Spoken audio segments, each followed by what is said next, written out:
A strange tale befell a young scholar named Jaki, who lived in a temple and devoted himself to his studies every day. One day, while Jaki was reading in his room, a sorrowful singing voice suddenly echoed from outside the window. The singer was a young woman, her voice mournful and full of sorrow, yet also eerily beautiful, stirring Jaki's curiosity. Hearing the song, his heart wavered, and his mind was drawn into its melancholic melody. Jaki stepped outside, eager to see who was singing. Following the voice, he saw a young woman dressed in green silk, sitting on a rock. The young woman looked startled upon seeing Jaki, quickly standing up to leave. But Jaki hastily spoke to reassure her. She paid him no mind and walked away quickly, but Jaki followed, explaining that he meant no harm. Jaki expressed that he was captivated by her singing and wished to get to know her. However, the young woman appeared deeply troubled, glancing around fearfully. She said that the one she feared was not Jaki, but a monstrous creature lurking nearby. Jaki reassured her, saying that the safest place would be his room. He boasted that, although he was a scholar, he had studied magic and could protect her. Then, he led her back to his quarters. But soon, desire overcame him. He could not resist embracing the young woman and pulling her onto his bed. Jaki whispered that if she could overcome his inner demon, then she need not fear any other monster outside. After subduing Jaki's demon, the young woman finally revealed the true creature she feared, a man-eating monster. The woman in green told him that her kind had suffered at the hands of this beast for many years, causing countless deaths. If Jaki could slay it, she would be forever grateful. At dawn, the woman left. Jaki also stepped out of his room and walked to the temple courtyard, looking up. Hanging on the wall was an ancient sword. To defeat the creature, he knew he had to wield this demon-slaying blade. Jaki took it down. It had been a long time since he last used it. Though made of wood, the sword possessed the power to vanquish demons. He recalled the woman's warning that the creature would appear at midnight, so he patiently waited. At the stroke of midnight, a desperate cry for help rang out from beyond the window. The voice sounded familiar. It seemed to be hers. Without hesitation, Jaki drew his sword and rushed outside. In the darkness, he saw a monstrous creature with 8 arms, carrying several cocoon-like bundles on its back, each containing a person inside. Without a second thought, Jaki brandished his sword and challenged the beast. The demon was no ordinary creature. Sensing a threat, it dropped the women and lunged straight at Jaki. Jaki's combat skills were undeniable. He swung his sword and severed one of the demon's arms. With swift and agile movements, he struck relentlessly. As he dodged, he landed a deep slash across the monster's back. The creature crouched low, opening its mouth and spewing a thick white silk thread. The web wrapped tightly around Jaki's arm. This spider silk was incredibly strong, trapping his limb completely. In a desperate move, Jaki grabbed the ancient sword and launched a lightning-fast thrust. The blade flew forward with immense force, piercing straight through the monster's head. Just then, a wave of dizziness washed over him. Jaki lost balance and collapsed. He had used all his strength to defeat the beast. When he awoke, he found himself slumped over his desk. Thinking it had all been a dream, he glanced at the ancient sword, only to find it stained with green liquid, just like in his vision. Alarmed, he rushed outside to search for the woman in green. Reaching the back courtyard, he saw a giant spider web stretched across a tree. A fist-sized spider lay dead, its head crushed, with a few green insects still trapped in the web. Jaki, took one of the living insects back to his room. Moments later, the green insect recovered, crawled onto the inkstone, and dipped itself in ink. It moved across a sheet of paper, leaving behind a single character: "Thank you." The insect then circled Jockey a few times. Then, it flew out the window. From that day on, the woman in green was never seen again.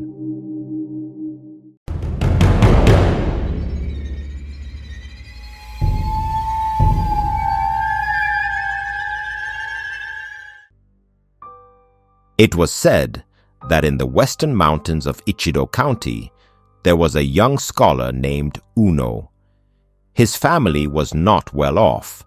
His father had passed away early, leaving his blind mother to raise him with great hardship. Eventually, she even arranged a marriage for him. This was supposed to be a good thing. Uno thought that if he went out to earn a living every day while his wife stayed home to take care of his aging mother, he could feel at ease. Every time he left the house, he reminded his wife to prepare meals for his mother on time. But he had no idea that his wife was not as gentle as she appeared. She despised Uno's family for being poor.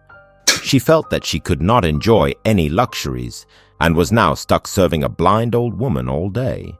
She was so wicked that every time she cooked, she would spit into the food. Then, she would pretend to be a dutiful daughter-in-law and serve the meals to her mother-in-law. Uno knew his mother loved meat-filled buns, so every few days he would buy some meat and ask his wife to make them for her.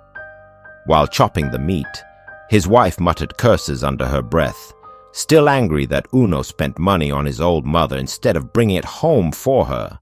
Then, seeing a cockroach crawling on the wall, a nasty idea came to her. She caught the cockroach, mixed it into the meat filling, and made the buns. Afterward, she served them to her mother-in-law. The old woman sensed that something tasted off, but didn't dare to say anything. She simply invited her daughter-in-law to eat with her. But in truth, the wife never ate the food she prepared for her mother-in-law. However, the old woman claimed the buns were too hot and said she would eat them later. She made up an excuse and sent her daughter-in-law away. Then, she secretly hid the bun and later told her daughter-in-law that she had finished eating. When Uno returned home, she took out the bun and asked him to check if something was wrong with it. Uno took a bite and immediately noticed the distinct foul smell of a cockroach. Tearing the bun apart, he discovered a large cockroach hidden inside. However, he did not dare to tell his mother about this. He simply told her that the meat had gone bad and promised to buy fresh meat to make new buns for her. That night, Uno was furious and wanted to scold his wife, but he feared his mother would hear and be troubled. So he simply went to bed with a face full of anger. His wife, knowing that her secret had been exposed, did not dare to go to bed. She kept pacing back and forth on the floor. Uno could hear her heavy snorting breaths and snapped at her. When she did not respond, he sat up to take a look, only to find that his wife was gone. Instead, standing by the bed, was a pig. Looking closer, Uno realized that the pig's hooves were actually human hands and feet. It was then that he was horrified to realize that his wife had turned into a pig. When the county magistrate heard of this, he ordered his men to parade her through the streets as a warning against unfilial behavior. The townspeople who witnessed the scene were terrified. Eventually, Uno brought his wife back home. Every day, he only fed her husks and rice water. He never remarried and personally cared for his mother until she passed away.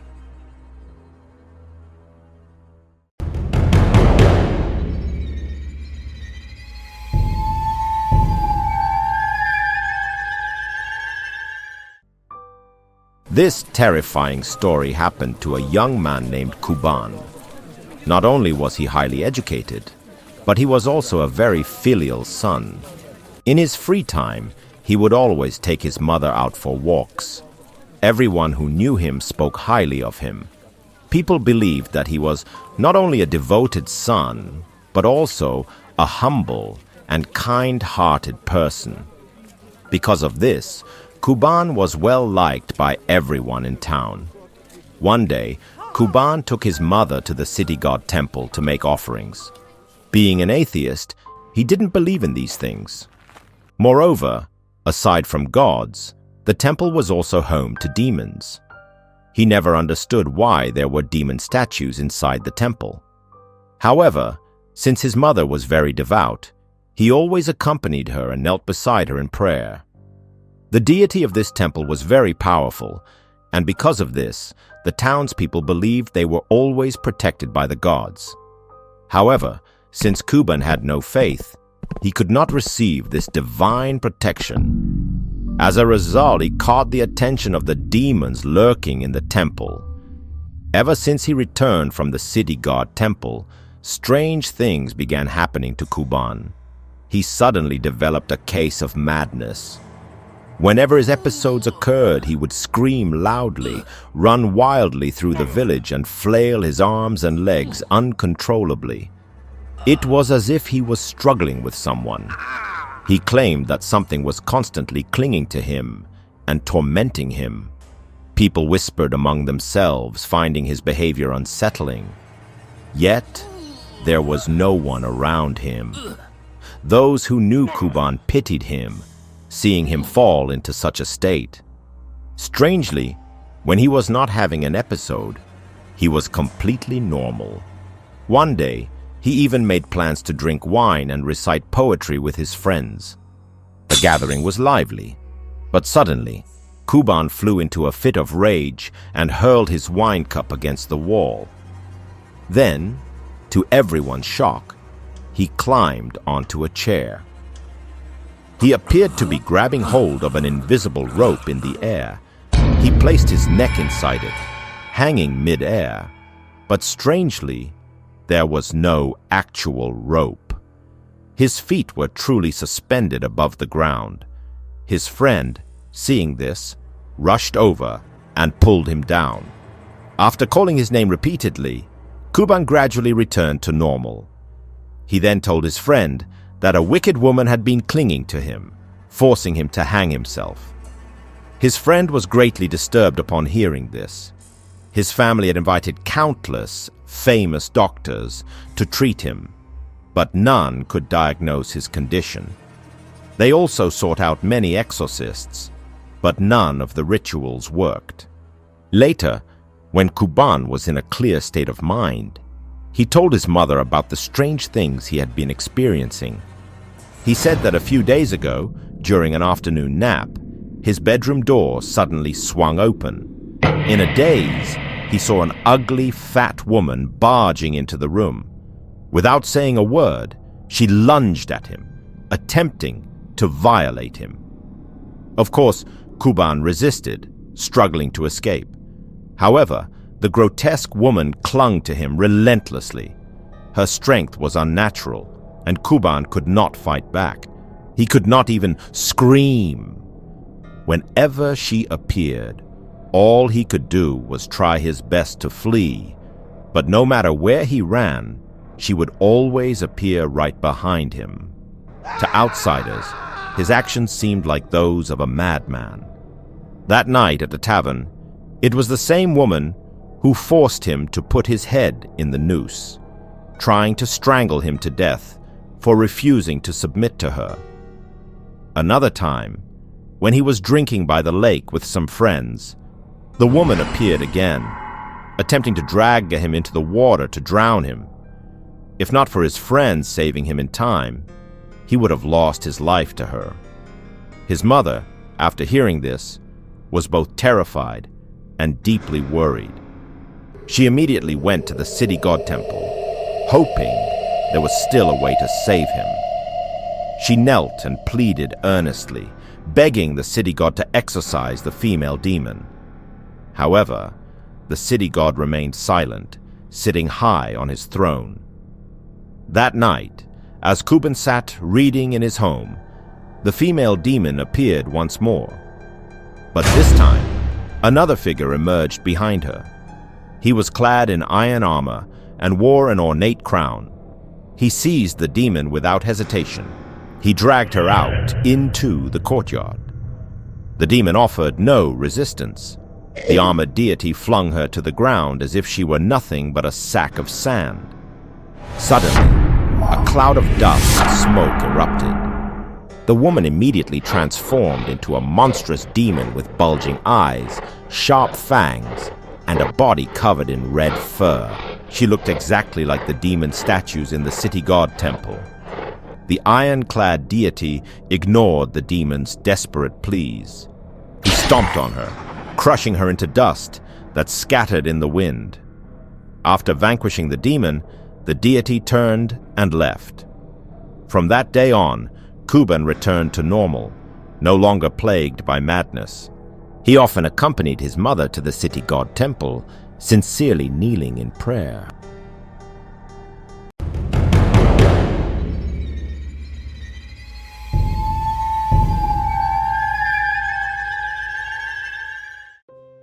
People say that in a town in the western mountainous region, there is a dangerous rapid with strong currents and an unfathomable depth.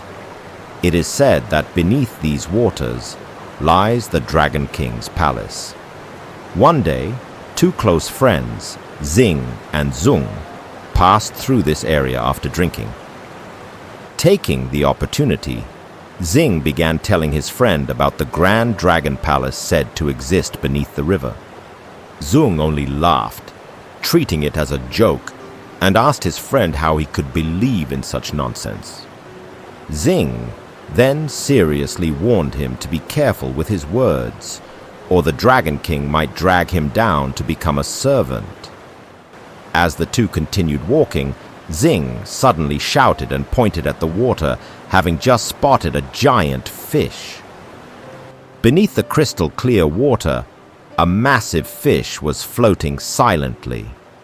In his drunken excitement, Xing immediately jumped into the water, attempting to catch the giant fish. But the moment he touched the water, Xing was instantly swept away by the strong current. Zung had heard before that there was a mysterious man in the area with extraordinary swimming skills. Only he could save someone from such treacherous waters. Without hesitation, Zung rushed to find the man and begged him to rescue Xing. The mysterious man, who was drunk at the time, laughed and agreed to help, but he demanded 10 jars of wine as payment. Zung quickly agreed, saying that if it meant saving his friend, even 100 jars would be worth it. The man nodded and had Zung help carry the wine to the riverbank. Upon reaching the river, he started drinking, one jar after another. He drank 7 or 8 jars in succession, and then, staggering slightly, he slowly approached the water's edge. Suddenly, he leaped into the raging current. Zung stood on the shore, waiting anxiously, but the man did not resurface for a long time, making him increasingly worried. Nearly half an hour later, the man finally emerged from the water. Seeing that the man had come back alone, Zung was devastated, believing that his friend had been lost forever. The mysterious man sat down on the sandy shore with a sigh. He explained that he had found Xing at the bottom of the river, but no matter how hard he tried, he couldn't pull him up. The man then drank a few more jars of wine, saying that the alcohol would warm his body, and he was determined to dive back down once more. With that, he plunged into the water again. Not long after, he resurfaced, this time dragging a person up with him. It was Xing. Once they were back on shore, Zung frantically called Xing's name and shook him. After a while, Xing slowly regained consciousness. When asked what had happened, Xing claimed that he had seen the Dragon Palace. He recounted how, after jumping in to catch the fish, he had ended up clinging to its back as it moved through the water. Eventually, it carried him to the front of a majestic palace beneath the river. However, the palace gates were guarded by soldiers who refused to let him enter. With no other choice, Xing could only sit and watch as two merfolk played chess. After that, he lost consciousness and remembered nothing more. Zong believed that Xing's story was merely a hallucination caused by his near-death experience, but Xing remained convinced that he had truly seen the Dragon Palace.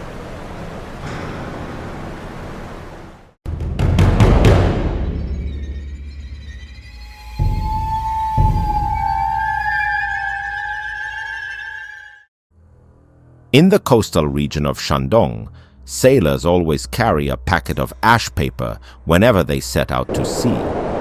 This ash paper is created by burning sheets of paper inscribed with magical symbols.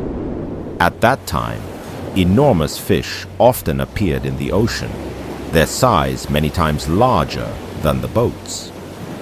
The terrifying thing about these giant fish is that they can easily swallow an entire boat. These sea monsters have long been a source of fear for sailors. When encountering these massive fish, all one has to do is take out the packet of ash paper and sprinkle some ashes toward the creature. Instantly, the fish will retreat and swim away, while storms and giant waves will gradually subside. This is considered a life-saving treasure for all who venture out to sea. However, some people do not carry it with them. Once, a salt merchant's ship set sail. As they reached the middle of the sea, they encountered a giant fish capable of swallowing the entire ship. In their rush to depart, they had forgotten to bring the ash paper. In a moment of crisis, the salt merchant ordered the sailors to find anything they could throw into the belly of the giant fish. Wine, meat, and all the food on the ship were thrown into the creature's mouth. Desperate to survive, the merchant ordered the sailors to throw all the salt into the fish's stomach. Dozens, even hundreds of sacks of salt were tossed into the massive fish's belly.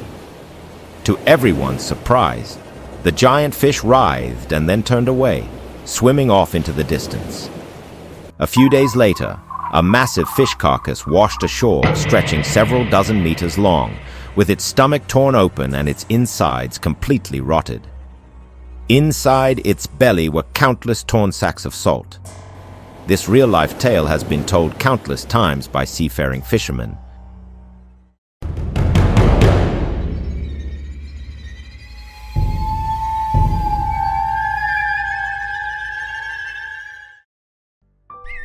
The bizarre story took place in Yishui County, where a man named Liu lived with his wife, Han Han. The couple was harmonious and loving. Every day, the two worked hard in the fields. Liu was diligent, and in return, Han Han took great care of him. Liu had lost his father at an early age, leaving him as the only male in the family. The couple longed to have a child to carry on the family lineage. However, things never go as planned.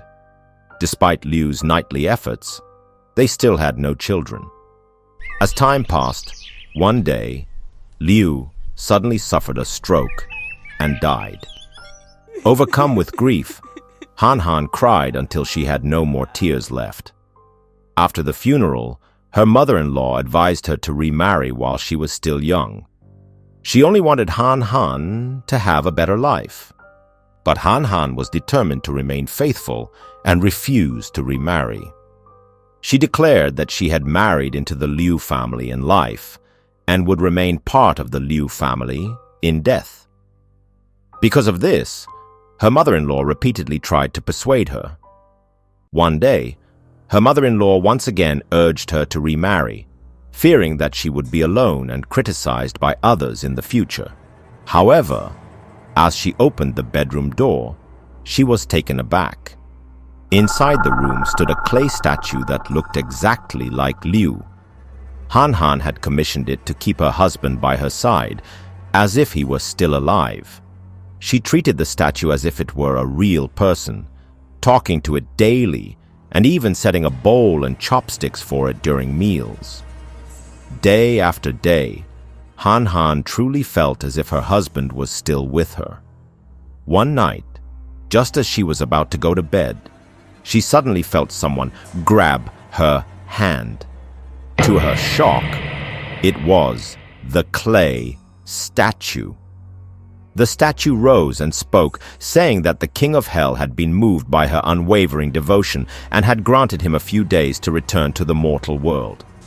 Hearing his voice and words, Han Han was certain that this was indeed her husband. That night, the two reunited as husband and wife.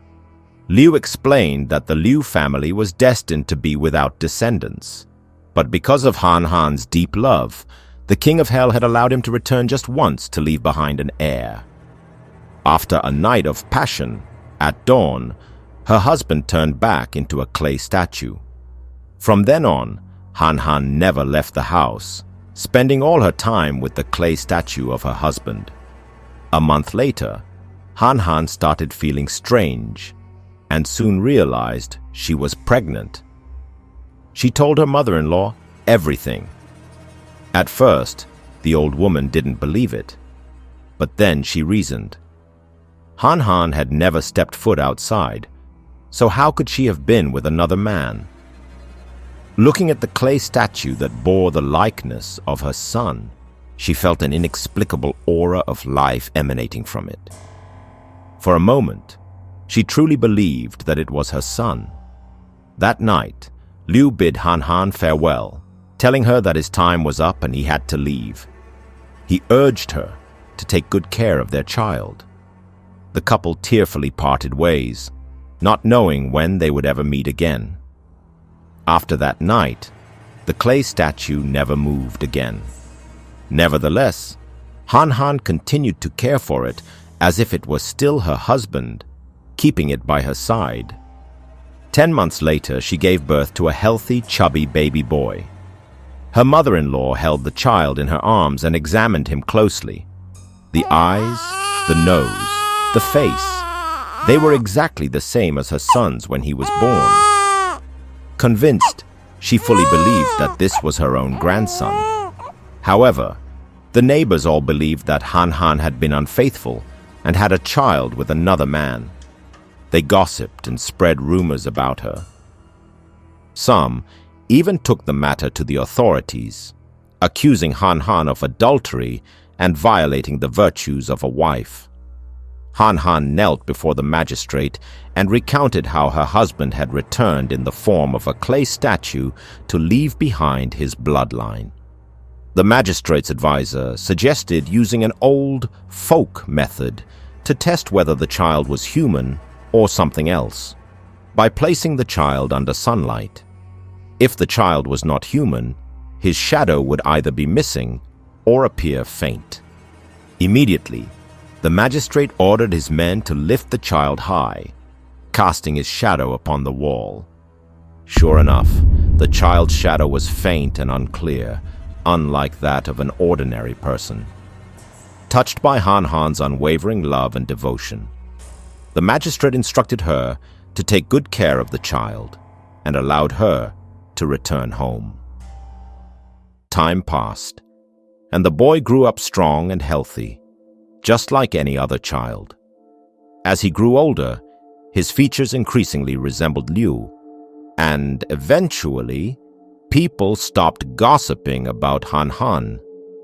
From then on, Han Han continued to keep the clay statue of her husband in the room. However, the statue never moved again.